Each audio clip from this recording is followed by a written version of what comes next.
రామాపురంలో ఓ పాల వ్యాపారి ఉండేవాడు. అతడు మహా పిసినారి. ఒకసారి కొత్త పనివాణ్ణి పెట్టుకున్నాడతను.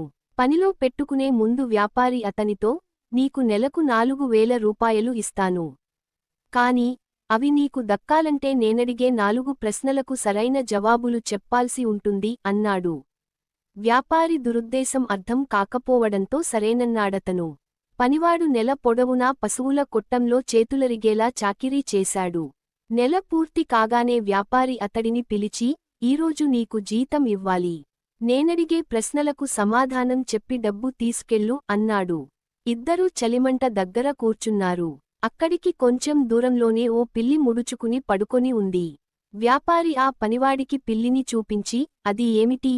అని అడిగాడు. పిల్లి కదయ్యా అన్నాడు. కాదు, గేదె అంటూ నోటికొచ్చింది చెప్పాడు వ్యాపారి.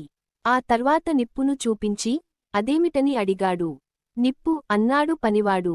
కాదు, ఉప్పు చెప్పాడు వ్యాపారి. ఆపైన ఓ నీటి కుండను చూపించి అదేమిటి? అని అడిగాడు. మట్టి కుండేగా అన్నాడు పనివాడు.